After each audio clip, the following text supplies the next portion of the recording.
Christian, d'abord un message d'espoir du président Barack Obama. Écoutez, on a senti ce soir un président qui n'a pas besoin d'être réélu, qui ne s'en va pas en réélection. Un discours très progressiste, très libéral, très à gauche, qui doit actuellement indisposer plusieurs républicains qui écoutent ce discours en direct du Congrès. Le président qui, bien sûr, a mentionné aux Américains que ses politiques et ses décisions avaient permis aux États-Unis de sortir de cette très, très difficile crise économique qui a frappé le pays en 2008. Il y a 11 millions d'emplois qui ont été créés depuis 5 ans aux États-Unis. Obamacare, son assurance maladie, a permis à 10 millions d'Américains d'obtenir une couverture et qu'il allait imposer son veto à toute loi qui allait freiner les progrès des États-Unis en ce moment. Alors, je vous laisse entendre le président Obama qui a dit que maintenant, la page était tournée. It has been and still is a hard time for many. But tonight, we turn the page. Tonight, after a breakthrough year for America, our economy is growing and creating jobs at the fastest pace since 1999.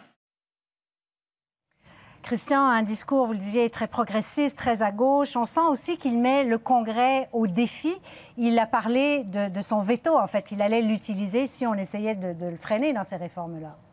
Oui, et ça, c'est l'arme ultime de tout président, d'utiliser un veto. Il a mentionné qu'il allait ne pas hésiter à le faire si jamais les républicains tentaient, entre autres, de démanteler sa réforme de la santé, de démanteler sa réforme de l'immigration.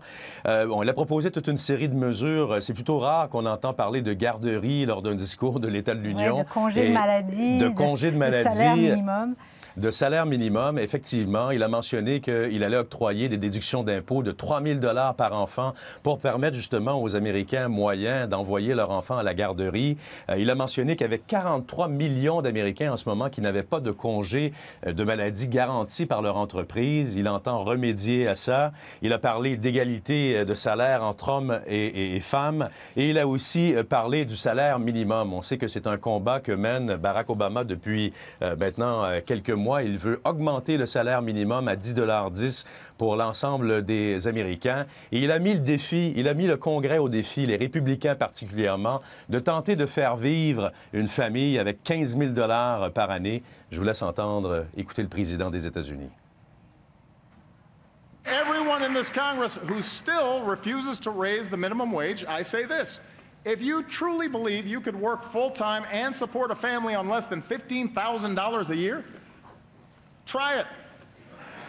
If not, vote to give millions of the hardest working people in America a raise.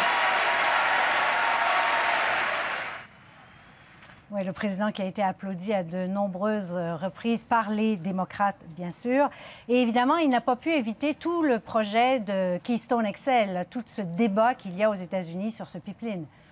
Il force beaucoup en ce moment et il pousse énormément, Céline, pour que les infrastructures à travers les États-Unis soient rénovées. Et effectivement, elle a lancé une flèche bien sentie au projet Keystone. Barack Obama qui est contre ce projet de pipeline qui traverserait les États-Unis et qui permettrait au pétrole de l'Alberta de se rendre aux raffineries du Texas. Il a toujours mentionné que ça créerait que des emplois temporaires. Alors, il a dit, au lieu d'adopter un projet de loi pour permettre la construction de ce pipeline, pourquoi pas adopter un projet de loi qui remettrait les infrastructures américaines à niveau. Alors, je vous laisse l'entendre encore. Well, let's set our sights higher than a single oil pipeline. Let's pass a bipartisan infrastructure plan that could create more than 30 times as many jobs per year and make this country stronger for decades to come. Let's do it. Il a été, bien sûr, en terminant, Céline, de lutte contre le terrorisme. Les États-Unis qui ont l'intention de poursuivre leur lutte contre le groupe État islamique, le groupe armé et l'État islamique. Il a également été question de libre-échange avec l'Europe et l'Asie et de diplomatie, oui, mais de force militaire si nécessaire.